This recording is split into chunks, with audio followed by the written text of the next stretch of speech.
Hello there everybody, welcome back to the Railway. Today you join me here on my workbench for another review. Today we're going to be reviewing a Class 66, and today's model I'm really quite excited about. Believe it or not, it isn't the first Class 66 I've owned. I did used to have a Hatton's Class 66 in EWS livery.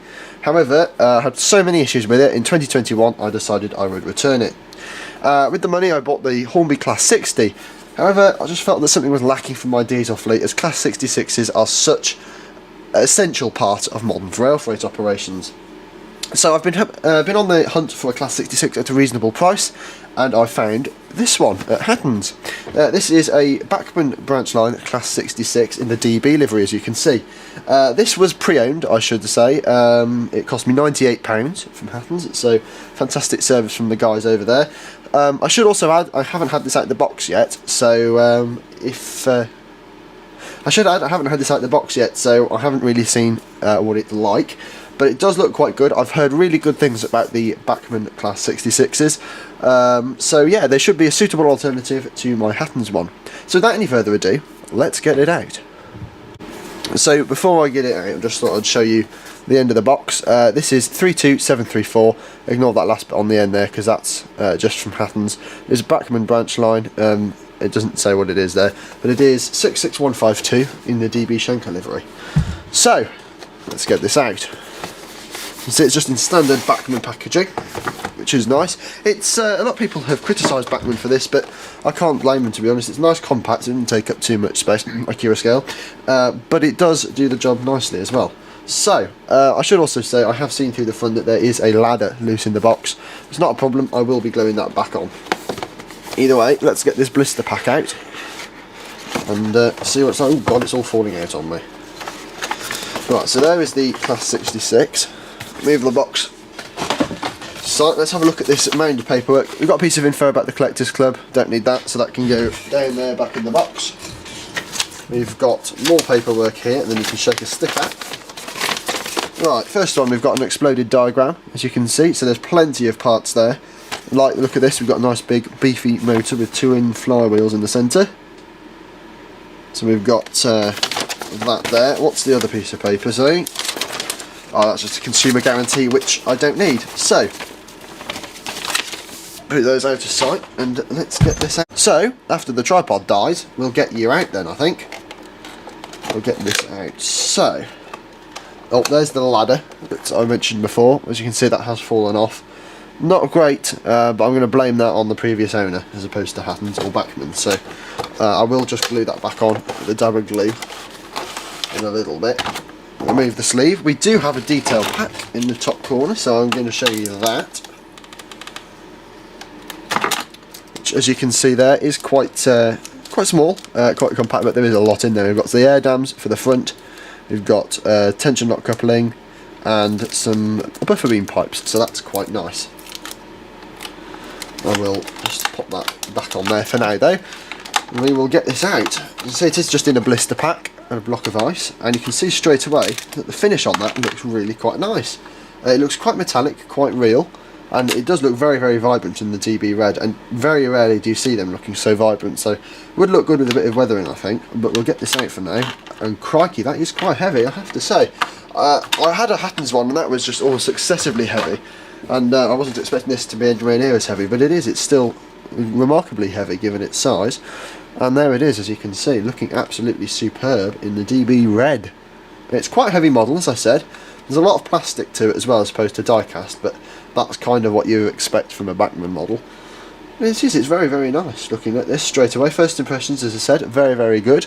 We will take this up onto the white background and have a closer look in a minute, but underneath we've got a little switch as well, just noticed that, for presumably to change it between the cab end lighting or something.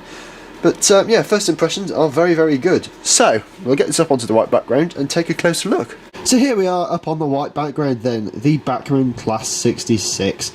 And I have to say, it's fantastic to get a Class 66 back into my possession. I've been after one for all this time. They are an absolute essential part of modern image railway scene, and I'm so pleased to have one. And assuming this works well, I will be buying more.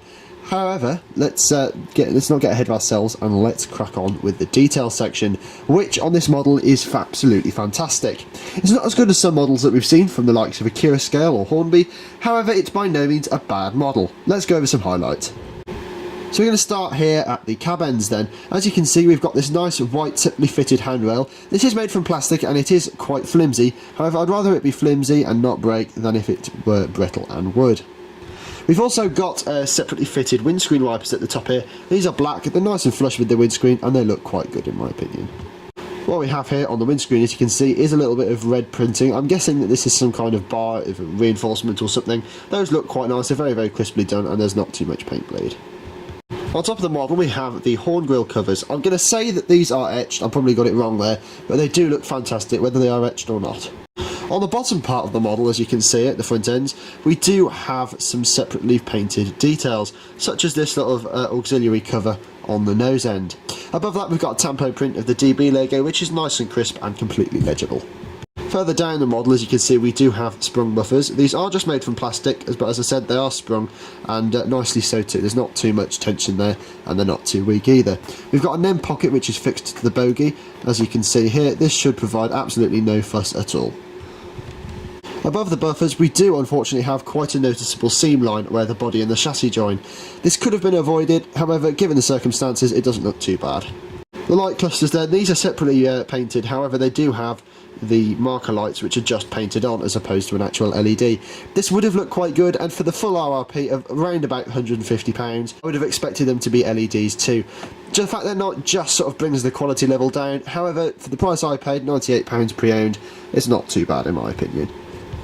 At each side of the cab, as you can see, we do have some overhead electrical warning flashes there. Those look quite nice, they are legible, however the black does seem to be a tad thick on those. Moving on to the side of the model, as you can see we have an absolute plethora of separately painted details on here, such as these axle box covers. These were a major issue on the Hattons one. I don't think these rotate on the back one, so we shouldn't be getting any issues with those. We've also got some nice separately painted steps. Those are nicely picked out in yellow. Those do look really nice and eye-catching, and it sort of draws the eye to the black, and it contrasts nicely in my opinion.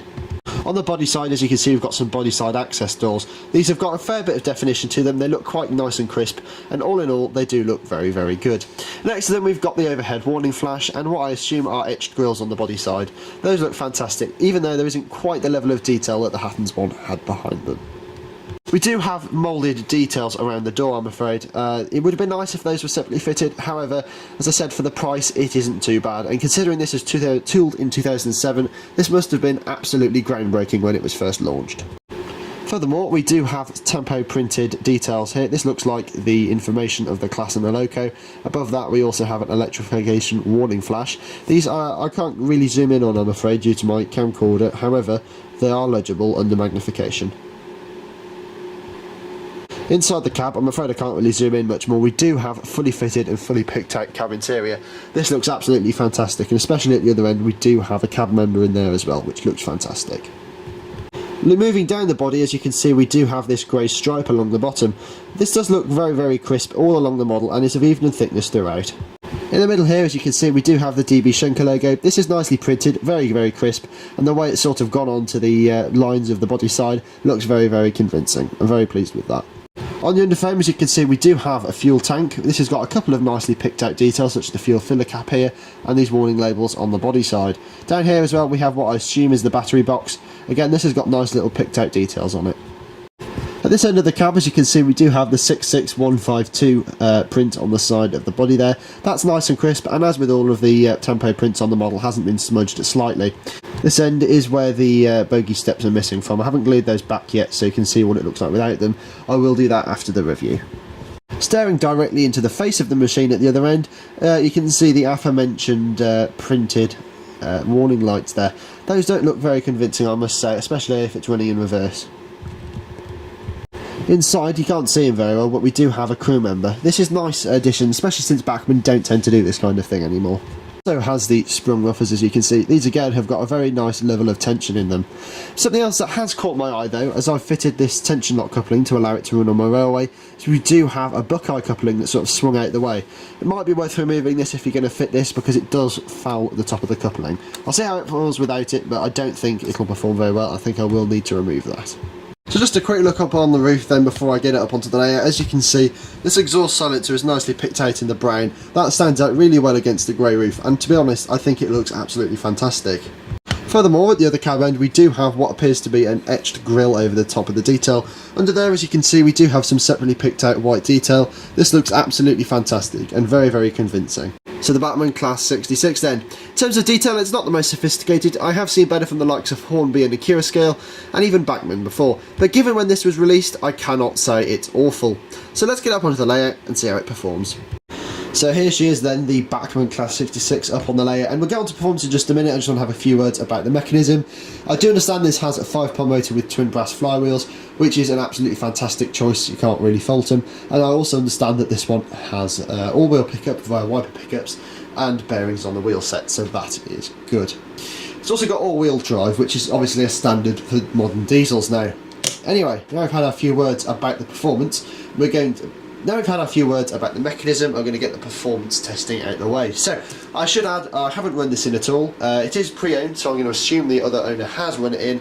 However, I am also going to run it in for about 15 minutes in each direction to make sure that it's going to get the best performance possible. So, we're on my Gauge Master combi, we are turning up slowly.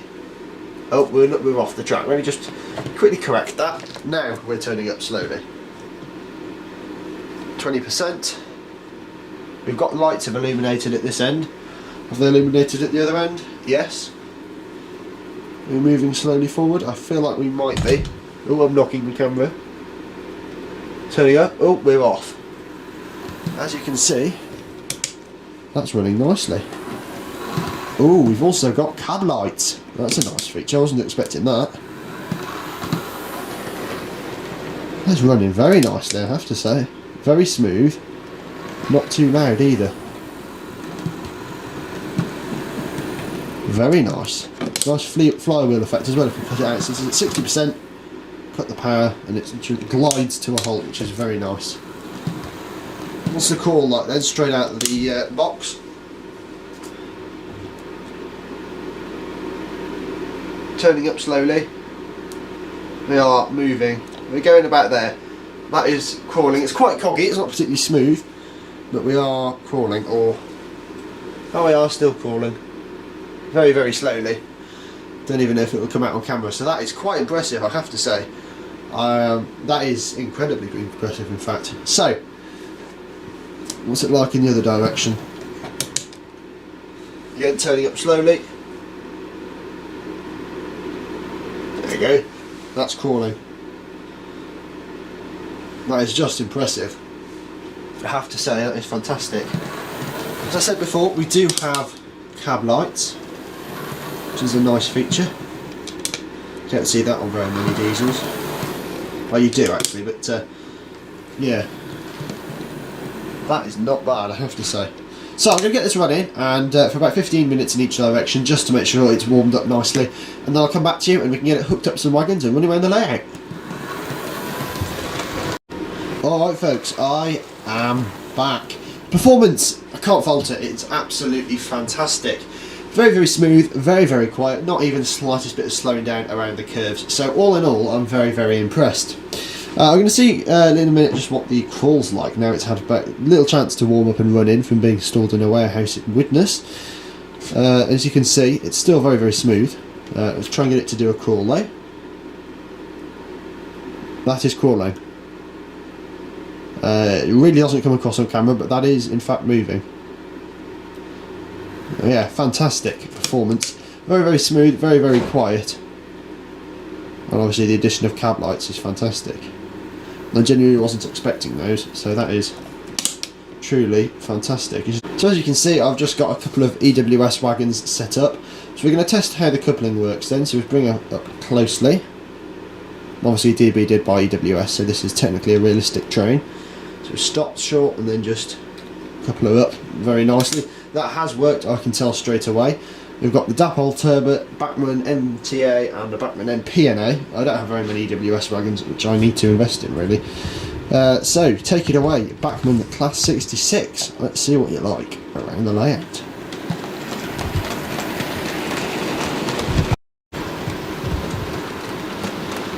As you can see, she's going around there nicely. with her train on. So this is what Class 66s were built to do, is haul, and they've done it very well for the last 20 odd years, as is the Bachmann model. I believe this was released in 2006, 2007 time, so for its age it's absolutely fantastic. You cannot fault it really. It must have been, as I said before, it must have been absolutely groundbreaking when it was released, especially since the Class 66s at the time were of course the Lima ones. Very pleased with that, and I can safely say that there will be more Bachmann 66s joining my fleet in the future.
So then, the Bachmann Class 66, an absolutely fantastic loco. So let's have some ratings then.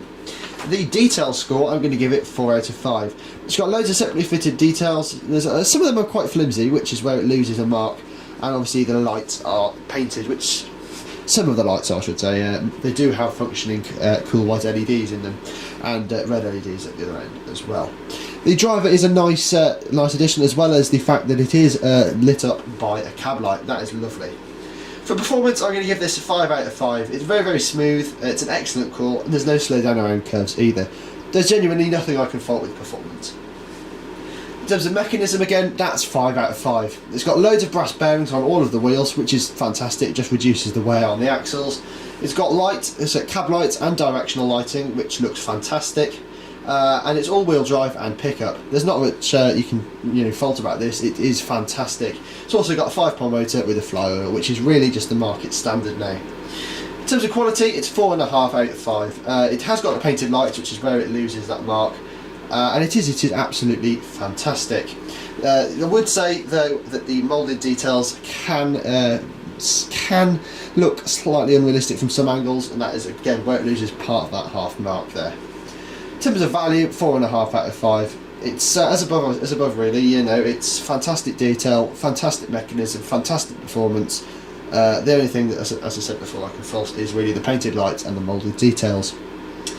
Overall then, that comes out at 9.15 out of 10, or 91.5%. It's an absolutely fantastic locomotive. So if you're after an engine, Class 66 in particular, you can't go far wrong with the Bachmann offering.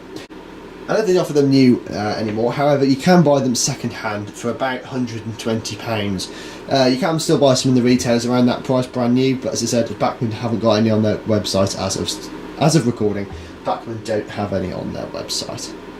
So I'm not sure what the Akira scale model is like, or will be like. I only have experience of the Hatton's one, which in my experience wasn't fantastic.